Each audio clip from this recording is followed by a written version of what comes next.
Beyond the newsroom, where untold story is revealed.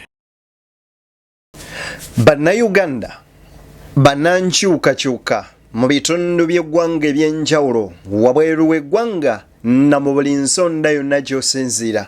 Njagala kweno video okuŋŋaane osembere kumpi bw'oba volume obadde ogitadde wansi njagala okubeera nga nkusaba ogyongeze.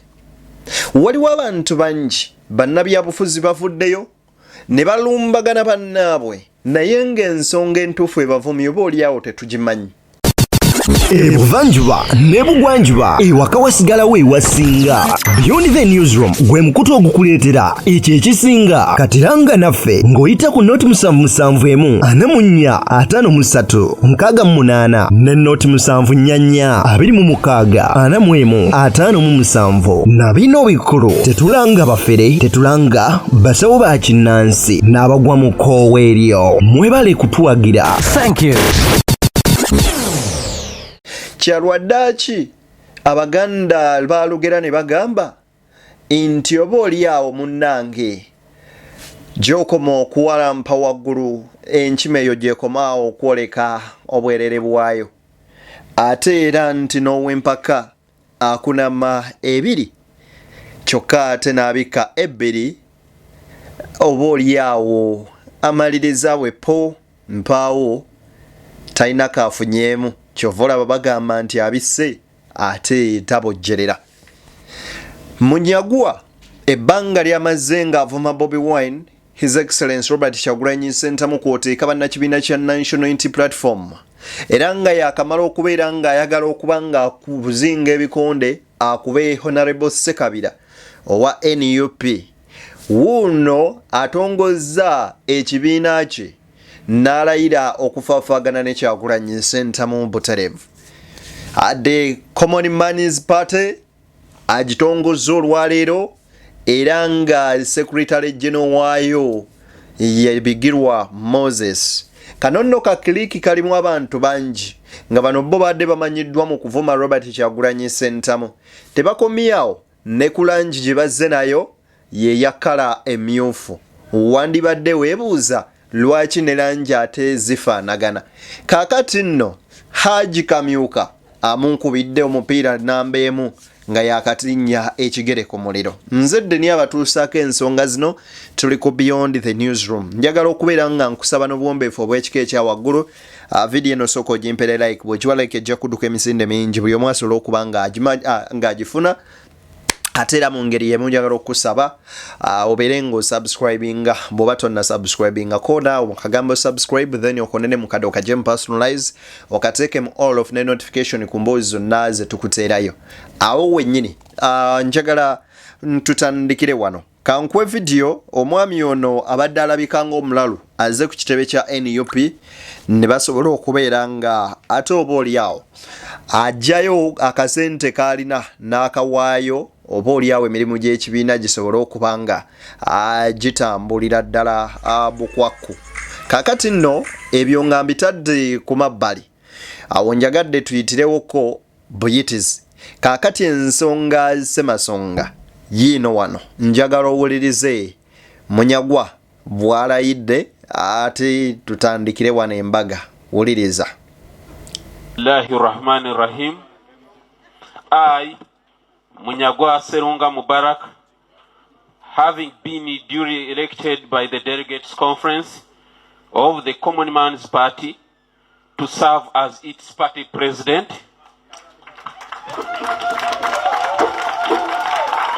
hereby affirm that I will at all times well and truly serve the Republic of Uganda and the Common Man's Party in the office of the party president. And that I will support and uphold the constitution of Delegates Conference. Abavuma eya Nuupu nti baali mu nju simanyi bo oba oliawo eyaabwe gye baagijje.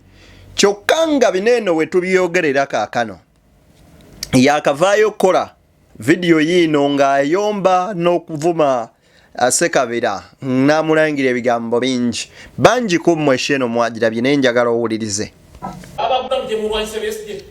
ate wanda bayomba lwanyi naye omuzindalo gujeko no those hooligans came on floor nga Besigye akyaliko. Can you listen to me? No, please let me go. No. Kungu, let me tell you. Tubadde mu struggle nga those hooligans are in NRM. Ogambye ogenda. Genda. No. That man. I say you can't even get out. No, you sit on it. You can't even get out. Munyagwa wadde n'amaanyi g'otayina. No, this is not kafule. He must present proof. Please. He must present proof. Can you listen to us? We are going to take them on. Yeah, but listen to us. We are going to take on these hooligans squarely. We are going to take these hooligans square. Teri kintu kibi nga kwewa self importance nga wabula ate tolina makulu wadde munansonyi wakozesa olulimi olwo. If you're saying nti mubadde mu opposition for the last 20 years biki bye mukozeewo mbu mwajja kulwanyisa Besigye kuba mwajja akyaliko abadde amazeewo emyaka emeka era biriwa byazze akoze ebyenjawulo bye tugamba nti alwanisiza kino nekino. Yes, we appreciate the legacy of Dr. Kanokiza Besigye, but at least we have accepted appreciating the effort of Robert Kyagulanyi Ssentamu. Number one, Robert Kyagulanyi Ssentamu amobilizing abavubuka okutuuka okubanga n'omuvubuka w'omukyala asobola okunyumya ku mboozi ya politics ekitaaliwo luli lwali lutalo lw'abakadde n'abakyala nga be balwanira era nga audience gye balina ey'abalonzi eyalinga target market yaabwe. Kyokka kati essaawa y'olunaku olwaleero osanga ne Muzeeyi Museveni atambuza ebigere ng'ali Busega ali Kampala ali Gindi. Lwaki? Kubanga omusajja we yabatuuka ku ground wansi nga baagala okubeera nga baddamu okubeera at least a farm. Kaakati bw'olaba Munyagwa ng'ayogera bino byonna mmwe mwadde oba mulowooza ki simanyi. Kati agenza otongoza ekibiina kye olunaku olwaleero ebigambo byayogeredde wano muganda wange bibadde biyitirivu nnyo nnyini ddala. Naye kansooke nkuwe ku bigambo bya Junior, Tamale Junior, owulirize bibino. When we compare opposition ya Besigye plus opposition ya Bobi Wine, the opposition of Bobi Wine is stronger. Munyagwa watifu Munyagwa byakola is an intelligence office. Zopata akola zaaki Munyagwa lwaki tayagala kumukulemberako. Nedda Munyagwa lwaki ebirowoozo bitabitwala mu Nuupu. Nyagama Nuupu tesobola kukonteininga mitwe gyabwe migumu. Munyagwa alina mutwe ki? Abo basajja bwe yali akolera ku sasa kyamakulu kyo Munyagwa kye yakola. Pozi Munyagwa yali musendeza za NSSF.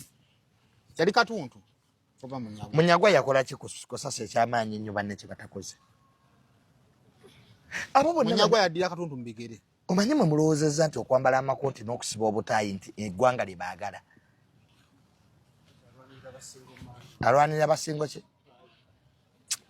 Munyagwa they are just wasting time. Group ya Besigye bagwa tebaagala kukkiriza nti bagwa balowooza wa b'amaanyi si b'amaanyi. Bobi Wine yajja. You should work with him now. He's the opposition face. Agala ekibibo kali Munyagwa ekibaluma. Ebigambo bya Junior bino bw'aba abyogera bw'oba owuliriza olina ky'ojjamu. Agambye tukkirize era ya Besigye yaliwo ne kati yakka. Kakati lwaki Munyagwa otandika pate empya gwagamba nti okolagana nnyo ne Dr. Kanokiza Besigye bwera mwajja kulwanyisa Besigye kubeera nga mumusaanyawo. My question is, why would you establish a new party when Dr. Kanokiza Besigye and Lukwago have established already an existing political party etanaweza na mwezi nga bamaze okubeera nga baja unveilinga? Kubanga bonna akagamba akabaluma kali kamu president. Jjukira nti omusajja yabagamba Bobi Wine inti billions 30 zaafuluma era nti bino bye tukyalaba gakyali mabaga nga twakalaba ku kibiina kya Mpuuga. Kakati tweyongeddeko ecological party ne tuwuliriza eno peasant party national Peasants Party NPP Station Mayanja twega kati boteekako ono the Money Communist Party kwoteeka ne PFF kati bwozigatta zonna nga bwe zaakajja wano okugenda n'otunuulira omuyererero. Omusajja omu yagamba bwe tunaatuukira 2025 nuupu ejja batekyaweza dda ababaka 20. We twogerera buli kifo ekirimu omubaka owa nuupu kyesimbiddwako abalala abaagala kaadi bana abatono. N'osobola osanga ekifo kimu nga kiriko abantu 10. Twebuuza abo baavaawa. Yatutegeeza bwe tunaatuukira wano eno mu 2025 ng'ekavule ku kitebe kya nuupu mwattu bubizi bwe buliyo nga bwe yasuulawo. Kati ate ki ekiri ekavule? Bw'otunuulira abasajja bano nti bamaze ebbanga ddene mu politics, naye nga politics wabwe opposition gwe bamazeemu weewa okusiba abantu akatambaala ku maaso. Wabula oba oliawo Kyagulanyi Ssentamu yatubikkula ku maaso, yatubikkula akagoye ku maaso akalaba nti bano balya, kubanga tetwanditegedde beegabira nsimbi, tetwanditegedde nti bano. Just recently wano President Museveni yagobye abaki? Yagobye abakozi ku kisaawe Entebbe wano. Lwaki? Lwa mukyala Nyerere kulemera mu lift okumala simanye sawa ezimanye eddakiika 5 simanye eddakiika 5.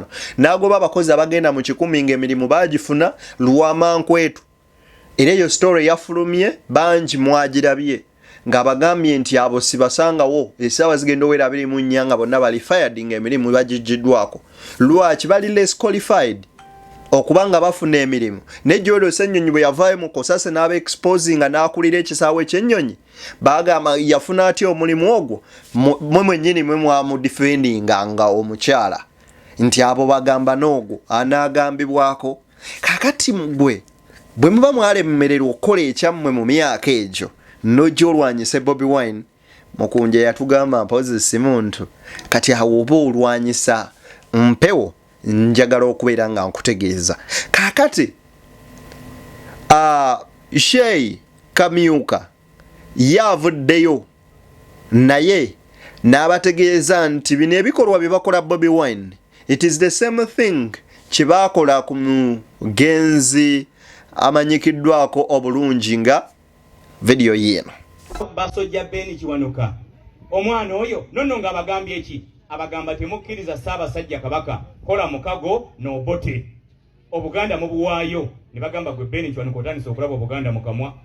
Era kye baakola ne beewaggula ku Beni Kiwanuka ne bagenda ne bakolawo akabiina kaabwe ne bakatuma n'erinnya nti KY. KY kye yakola ne bakola omukago ne UPC owobote ne bakwata obuyinza bwonna ne babuwaani ne babuwa Obote. Waite emyaka 5 ku 6 Obote n'alumba olubiri n'alukuba abantu abasukka mu 1000 ne bafiira ku wankaki w'olubiri awo.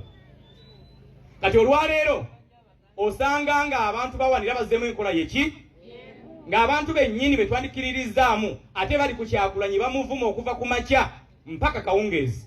Abasajja Abaganda, abasajja abalungi, basibi b'amakooti, baana ba Kintunkuba Zambogo bali ku mwana muzzukulu waabwe bamuvuma okuva January mpaka ki? Sheikh Kamyuka mu bigambo ye atujjiddeyo emboozi ya Beni Kiwanuka na butya Abaganda bennyini bwe baamwefuulira muganda munnaabwe okutuusa okubeera nga bamulima empindi ku mabega. Kyalwaddaaki oluvannyuma lw'emyaka mibalire ku ngalo olubiri lwa Ssaabasajja ne lulumbibwa, abasajja ne bagenda mu maaso n'okubeera ng'ate oba oliawo batta abaana ba Nambi, abaana ba Buganda ne Kabaka n'awaŋŋangusibwa okuva mu ggwanga lyattu Uganda n'ensi Buganda.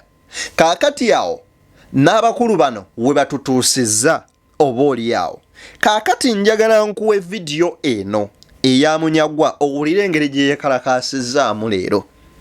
In 2000 nga ndi Makerere mu mwaka ogusooka mbadde mu opposition ne banzanyisa ku stage nga banzanyisa buli siini nga baga leero zanyanga omusezi, leero zanyanga bino, leero zanyanga bino. That's why some of you mwali mutulaba program gye bayita Zunguru nga temulowooza nti twasoma n'okusoma. I'm a lawyer from Makerere. My dear colleagues, my OBs, the lawyers kind of stand up for recognition. Thank you, my colleagues. You see, we went to school, but we decided to sacrifice our ekitiibwa kyaffe tusalawo tukiweeyo buli byonna tukiweeyo buli kimu tubyeyambule olw'olutalo luno. niwe olaba omuntu abadde mu comfort ng'ayisa Munyagwa amaaso. Nze akaduukulu ke nasooka okwebaka mu Mwami Museveni ke yansibamu. Yakansibamu nga ngezaako ku URL eya referendum tugumojjukira suka. Ongambye nti nimba emakerere eya referendum. Twagezaako nga tulowooza obwongo obuto nti nale tunaagisobola. Omusajja n'atuyisaamu eggaali. Nasibira ku CMI yawe wandi emulago. Malamu nga ndina mwana muyizi ndi ku university. N'owulira oli ali mu comfort ng'ali enkoko n'ebisiike naki ali kunza avuma. Mwe mukolera ate nga abamu be baali ne omanyi President Museveni yaleeta referendum ne tusalawo tukizire. Haji Rashid okimanyi kibirige Emiria bakulabi. Wali mu DP naye nga gw'oli businessman otya okuvaayo. Ne tusalawo tugizire referendum nga tugamba erinnyirira eddembe lyaffe. Bannaffe mu opposition ne bakulyetingawo akabiina ke mujjukira bwe jjuba ne bagamba nti opposition entuufu ne bakolera mu President Museveni. Kati batuvuma nti nze Munyagwa yalidde Besigye olukwe. What are you saying? Onsomese Besigye? My goodness. Na joininga Dr. Besigye mu 2000 Mr. Vice Chairman. Nze ekibuuzo kye mbuuza bw'obanga tomulidde mu lukwe Dr. Kanokiriza Besigye kati lwaki otandikawo pate endala? Lwaki teweegase ku PFF ey'omukulu gye yatandise? Kati bw'otunuulira abantu bano n'okwegaana bye beegaana oba oli awo tebirina makulu. Kaakati njagala nkuwe vidiyo eno gwe naawe ombuulire kiki wamma wano kibadde bategeeza kikino. Buli muntu aliirako kino kyekitwawula ku balala. Bukyanga Uganda ebeerawo bassebo ne bannyabo. This is the most meaningful political symbol. Tebeerangawo mu byobufuzi bya Uganda. Tebakulimba. Ani atalwanirira lusowaani luno? Kabe Jenerali Kaguta Museveni gwe mulaba ng'omukufu era ekimulemeza mu power kufuga lusaniya luno. Okubanga yalyako yekka. Banafu abaddewo mu kisaayi ky'ebyobufuzi nabo olusaniya baalufunza. Empiki bagireka wano bwe bati. Waliwo banafu abali eyo tebamanyi oba banaaba wa fulaga, tebamanyi oba kyekinaddako lusaniya. N'olw'ensonga eyo, this is the most meaningful political symbol. Tabangawo mu byobufuzi bya Uganda ebaddewo olwaleero. Ekyo njagala mukitegeere bulungi. So we are here not to attack any other political actor, but we are here. Abaami bano batongozza akabonero kaabwe kye tuyinza okuyita simbo mu lulimi olunyaanyimbe ng'olusaniya. Bwe tutunuulira kino eno nga tuggyeko okulaba olusaniya awo, tunoonye ki ekituufu kye bategeeza. Jjukira nti Parliament mu Political Parties Act gye baakabeera nga bakolamu ennongoosereza kwe kubeera nga buli political party etaabeere mu iPod si yakufunanga ku nsimbi ezo nno eziri mu ssemateeka ziba zibalina okubeera nga bafuna. Kati abakulu bano mu kukola political parties zino beesunga okubeera nga beegatta bulungi mu kasiisira ka iPod basobole okulya ensimbi zino. Kyokka unfortunately eggwanga eribadde lisinga okuteeka ensimbi mu iPod ye Netherlands.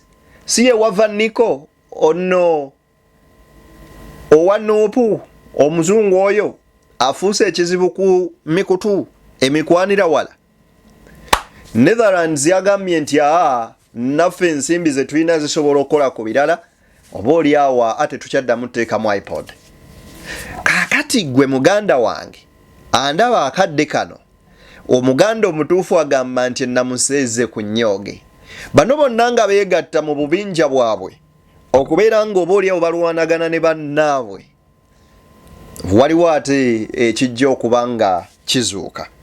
Kankuwa ebigambo bino eri gwe nno abadde ayingira struggle ng'olowooza olina gw'okolerera oba olwanirira gundi. Bigambo bya Sheikh Kamyuka, wuliriza.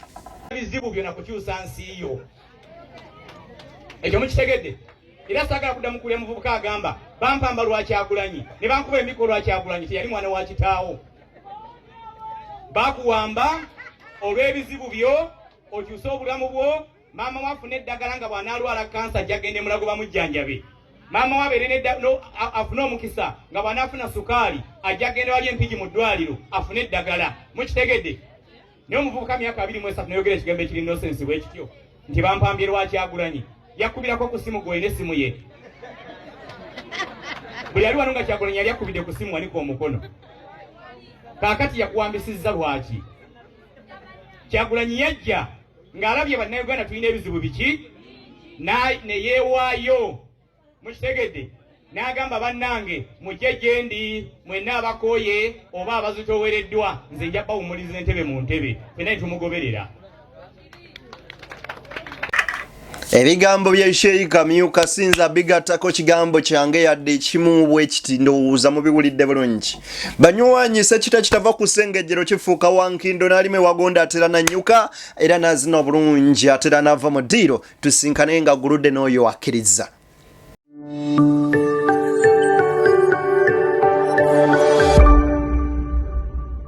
Beyond the newsroom, where untold story is revealed.